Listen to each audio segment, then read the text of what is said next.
नमस्कार,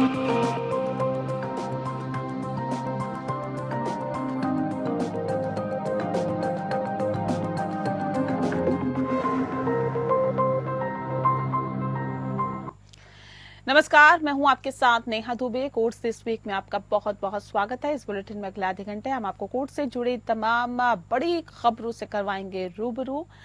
तमाम कोर्ट की कार्रवाई और सुप्रीम कोर्ट से लेकर हाई कोर्ट और लो कोर्ट्स तक के फैसलों को रखेंगे आपके सामने। तो आइए शुरू करते हैं कोर्ट्स दिस वीक।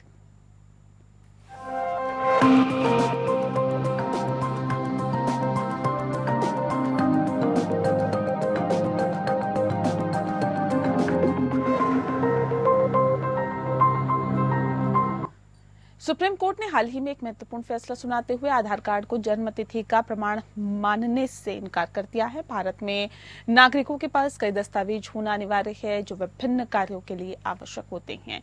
इनमें से कई दस्तावेजों के बिना कई काम रुक सकते हैं, जैसे driving licence, passport, voter ID card, PAN card और आधार कार्ड। आधार कार्ड भारत में सबसे ज्यादा इस्तेमाल किए जाने वाला दस्तावेज है और लगभग 90% भारतीय नागरिकों के पास आधार कार्ड है। कई लोग इसे विभिन्न जगहों पर समर्थन दस्तावेज के रूप में उपयोग करते हैं और कुछ इसे जन्मतिथि का प्रमाण मानते हैं, लेकिन सुप्रीम कोर्ट ने इस धारणा को गलत ठहराया है और जस्टिस संजय करोल और जस्टिस उज्जवल भुइयां की बेंच ने हाल ही में एक मामले में आधार कार्ड को जन्मतिथि के प्रमाण पत्र के रूप में स्वीकार नहीं किया। इसी मामले में एक मृत व्यक्ति के परिवार को मुआवजा देने से संबंधित था, जिसमें पंजाब हरियाणा हाई कोर्ट ने पहले आधार कार्ड को जन्मतिथि का प्रमाण माना था।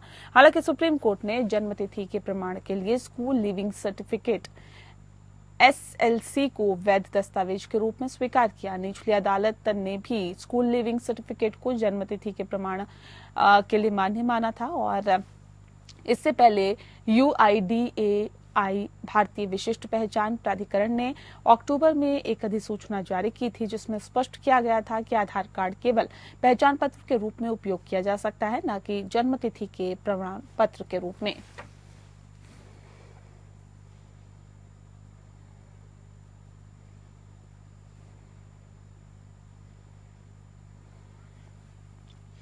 सुप्रीम कोर्ट ने राजस्थान के अधिकारियों के खिलाफ दायर अवमानना याचिका पर नोटिस जारी किया है। आरोप लगाया गया है कि नवंबर 2023 के कोर्ट के निर्देशों के बावजूद राज्य में खास तौर पर उदयपुर में वायु और ध्वनि प्रदूषण से निपटने के लिए कदम नहीं उठाए गए। अवमानना याचिका 2015 में 3 शिशुओं अर्जुन गोपाल, आरव भंडारी और जोया राव भसीन द्वारा दायर की गई जनहित याचिका में दायर की गई, जिसकी उम्र जो है वो 6 महीने से 14 महीने के बीच में है। बता दें आपको कि इन शिशुओं ने अपने कानूनी अभिभावकों के माध्यम से राष्ट्रीय राजधानी यानी कि दिल्ली में घातक प्रदूषण स्तर को कम करने के लिए तत्काल उपाय करने की प्रार्थना की थी। इस जनहित याचिका में अन्य बातों के अलावा त्योहारों के दौरान पटाखों और फुलझड़ियों और विस्फोटकों के इस्तेमाल पर पूर्ण प्रतिबंध लगाने की मांग की गई। नवंबर 2016 में दिवाली के बाद लगभग 2 सप्ताह तक दिल्ली और राष्ट्रीय राजधानी क्षेत्र में प्रदूषण के बिगड़ते स्तर के मद्देनजर सुप्रीम कोर्ट ने दिल्ली और NCR क्षेत्र में सभी प्रकार की पटाखों की बिक्री, भंडारण और नए लाइसेंस जारी करने पर प्रतिबंध लगा दिया था।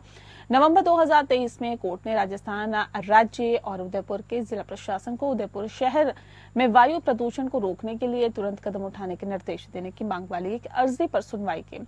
राज्य के संबंध में कोई विशेष आदेश पारित किए बिना कोर्ट ने संकेत दिया कि वायु और ध्वनि प्रदूषण को कम करने और इससे बचने के तरीके पर पिछले कुछ वर्षों में जनहित याचिका जो है वो पारित करने के आदेश देश के हर राज्य के लिए बाध्यकारी होंगे। और कोर्ट ने कहा है कि हम ये स्पष्ट करते हैं कि राजस्थान राज्य भी इस पर ध्यान देगा और न केवल त्योहारों के मौसम के दौरान बल्कि उसके बाद भी वायु ध्वनि प्रदूषण को कम करने के लिए सभी कदम उठाएगा। आदेश की अवमानना का आरोप लगाते हुए वर्तमान याचिका दायर की गई, जिसमें कहा गया कि प्रतिवादियों द्वारा कोई भी कार्रवाई नहीं की गई है। निवासियों को सलाह जारी करना तो दूर की बात है।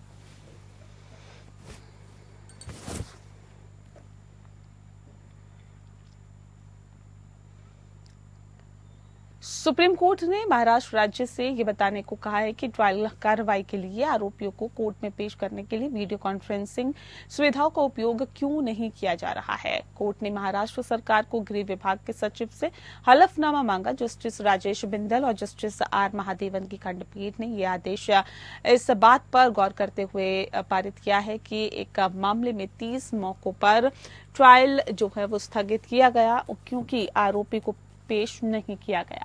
खंडपीठ ने आदेश दिया महाराष्ट्र राज्य के गृह सचिव हलफनामा दाखिल करें कि साक्ष्य दर्ज करने या अन्य उद्देश्य से न्यायालय में अभियुक्तों को पेश करने के लिए वीडियो कॉन्फ्रेंसिंग सुविधाओं का उपयोग क्यों नहीं किया जा रहा है। हलफनामे में ये भी बताएं कि यह महाराष्ट्र राज्य में ऐसी सुविधाएं हैं या नहीं। हलफनामे में ये भी बताया जाए कि न्यायालयों और जेलों में वीडियो कॉन्फ्रेंसिंग की स्थापना के लिए कितनी राशि जारी की गई और वर्तमान में जमीनी स्थिति जो है वो क्या है। न्यायालय ने बॉम्बे हाईकोर्ट के रजिस्ट्रार जनरल को उपरोक्त तथ्यों के संदर्भ में हलफनामा दाखिल करने का भी निर्देश दिया।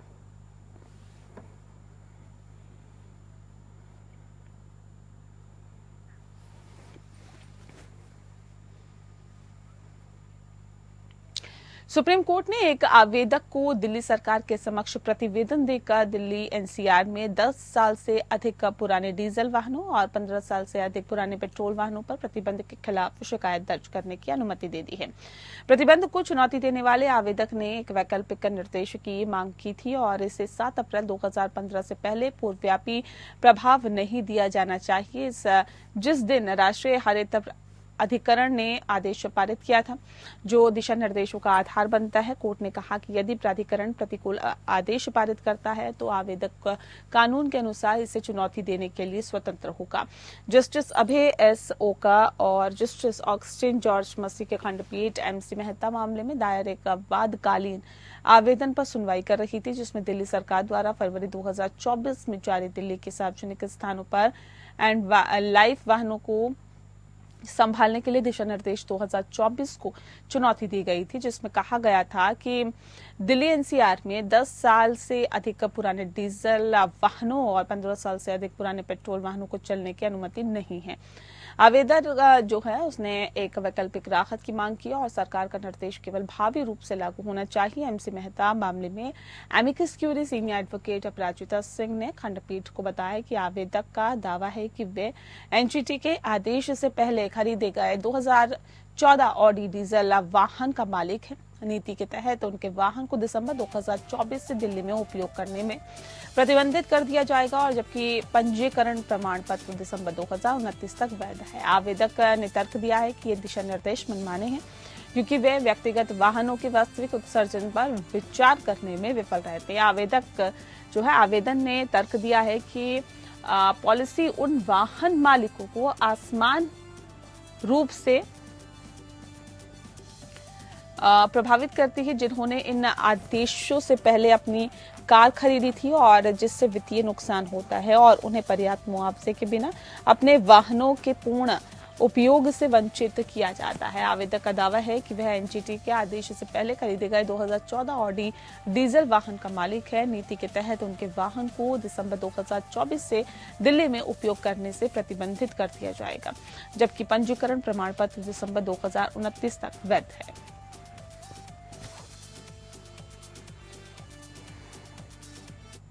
सुप्रीम कोर्ट बार एसोसिएशन ने जिला कोर्ट के जज के निर्देश पर उत्तर प्रदेश में गाजियाबाद न्यायालय में वकीलों के खिलाफ हाल ही में लाठीचार्ज हिंसा की निंदा करते हुए प्रस्ताव पारित किया। एससीबीए ने निर्देश के खिलाफ जांच की मांग भी की है। एससीबीए के अनुसार ये घटना गाजियाबाद के जिला एवं सेशन जज अनिल कुमार एक्स के निर्देश पर हुई है। एसोसिएशन ने घोषणा की है कि वह वकीलों की प्रतिष्ठा पर किसी भी तरह के हमले बर्दाश्त नहीं करेगी। इलाहाबाद हाईकोर्ट तथा उत्तर प्रदेश सरकार से तत्काल कार्रवाई की मांग की है। एससीबीए ने कई मांगे रखी है जिसमें शामिल है अनिल कुमार एक्स एलडी जिला एवं सेशन जज गाजियाबाद के आचरण की जांच, इलाहाबाद हाईकोर्ट के चीफ जस्टिस की अध्यक्षता में इलाहाबाद हाईकोर्ट के मौजूदा माननीय जज तथा गाजियाबाद जिले के मामलों को देखने वाले माननीय हाईकोर्ट के माननीय प्रशासनिक जज द्वारा किए जाने की मांग। दूसरा ये कि घटना की जांच करे तथा दोषी जिला एवं सेशन जज और पुलिस अधिकारियों को न्याय के कटघरे में लाए। तीसरा ये कि लाठीचार्ज के लिए जिम्मेदार अनिल कुमार एक्स जिला एवं सेशन जज गाजियाबाद और पुलिस अधिकारियों की सेवाएं समाप्त करे। चौथा ये कि घायल वकीलों को मुआवजा दे। पांचवा, ऐसी घटनाएं दोबारा न हो ये सुनिश्चित करने के लिए उपाय करें। छठा ये कि वकीलों और उनके परिवारों को ऐसी क्रूर घटनाओं से बचाने के लिए एडवोकेट प्रोटेक्शन एक्ट लागू करें। वहीं सातवां ये कि राज्य में कानून व्यवस्था की स्थिति सुधारने के लिए कदम उठाएं और ये सुनिश्चित करें कि पुलिसकर्मी अपने कार्यों के लिए जवाबदेह हो। एससीबीए ने बार काउंसिल ऑफ इंडिया यानी बीसीआई और सभी राज्य बार काउंसिल के वकीलों के अधिकारियों की रक्षा के लिए आवश्यक कदम उठाने और ये सुनिश्चित करने का आह्वान किया है कि वे बिना किसी उत्पीड़न या हिंसा के अपने कर्तव्य का निर्वहन कर सके। प्रस्ताव में कहा गया है कि सुप्रीम कोर्ट बार एसोसिएशन भी बार काउंसिल ऑफ इंडिया और अन्य सभी राज्य बार काउंसिल के वकीलों के अधिकारों की रक्षा के लिए आवश्यक कदम उठाने और ये सुनिश्चित करने का आह्वान करती है कि वे बिना किसी धमकी या उत्पीड़न के अपने कर्तव्यों का निर्वहन कर सके। Supreme court bar association Ghaziabad के वकीलों के साथ एकजुटता में खड़ी है और न्याय सुनिश्चित करने के लिए अपनी शक्ति में सब कुछ करने की प्रतिज्ञा करती है।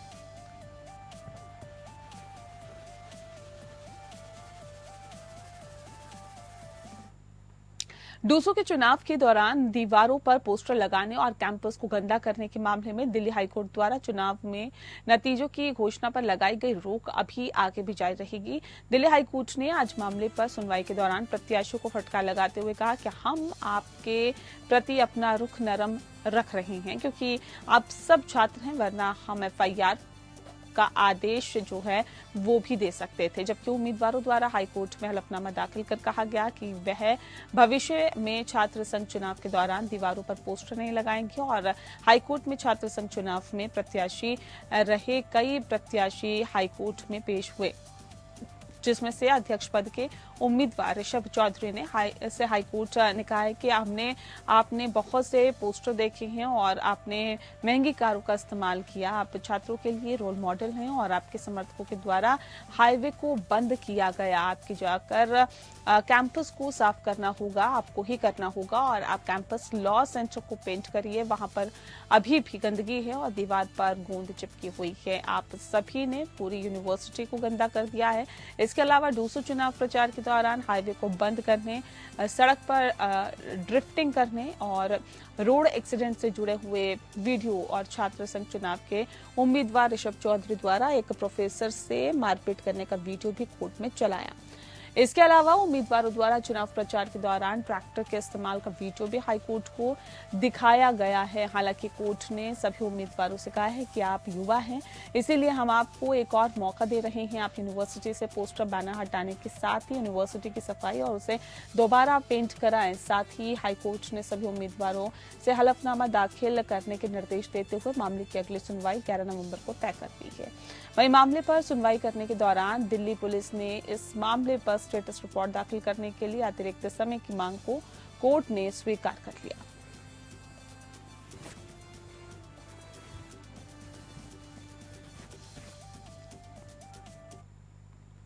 उत्तराखंड उच्च न्यायालय ने हाल ही में भारतीय वन सेवा आईएफएस अधिकारी संजीव चतुर्वेदी के पैनल में शामिल होने से संबंधित अपने आदेश की अवहेलना करने के लिए केंद्र सरकार के कार्मिक और प्रशिक्षण विभाग या डीओपीटी के सचिव डॉक्टर विवेक जोशी को अदालत की अवमानना का नोटिस जारी किया है।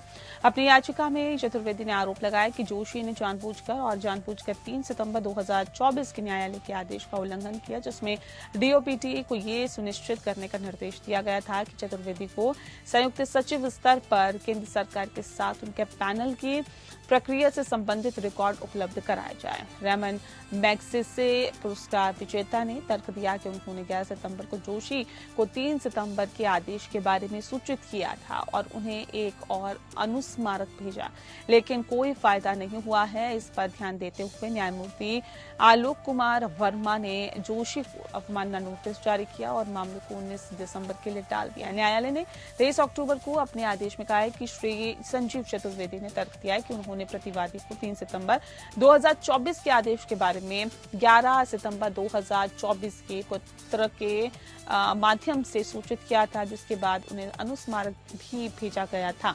प्रतिवादी ने लिखित रूप से सूचित किए जाने के बावजूद पारित न्यायालय के आदेश की जानबूझकर अवहेलना की है और प्रतिवादी को नोटिस जारी किया जाता है। चतुर्वेदी ने कहा है कि 17 साल की सेवा पूरी करने, लेवल 14 में पदोन्नति और बकाया वार्षिक प्रदर्शन मूल्यांकन रिपोर्ट के साथ साथ सतर्कता मंजूरी सहित सभी शर्तों का पूरी तरह करने के बाद जनवरी 2020 में उनका पैनल में शामिल होना तय था। हालांकि उन्होंने कहा है कि पिछले 4 वर्षों से उनका पैनल में शामिल होना मंजूर नहीं हुआ है और उन्हें प्रक्रिया से संबंधित दस्तावेज भी नहीं दिए गए हैं। याचिका में कहा गया है कि इसके परिणाम स्वरूप वह अपने गैर पैनल को चुनौती नहीं दे पाएंगे, जिससे उन्हें केंद्र सरकार की सेवा करने से रोका जा सकेगा, जो संविधान के अनुच्छेद 312 के तहत अखिल भारतीय सेवाओं का एक बुनियादी संवैधानिक आदेश है।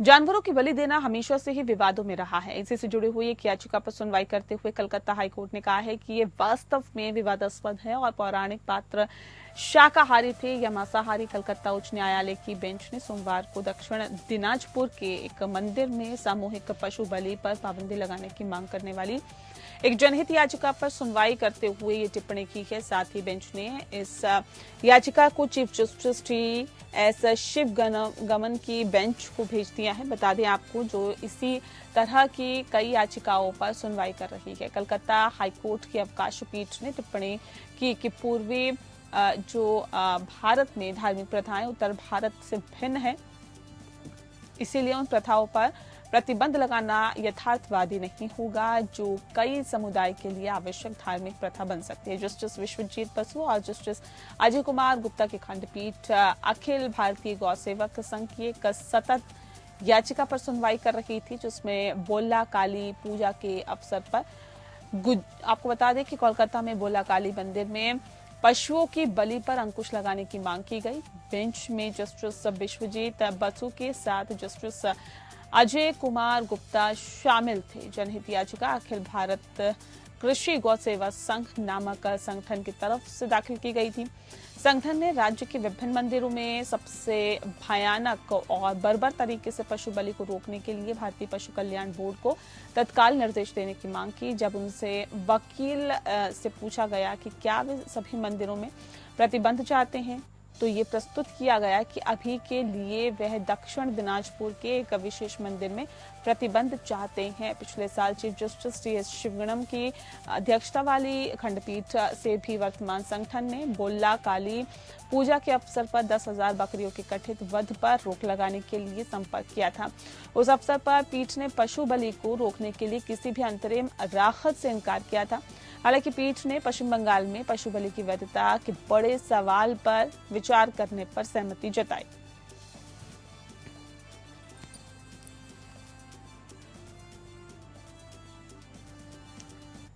और इसी के साथ फिलहाल इस बुलेटिन में इतना ही। नमस्कार।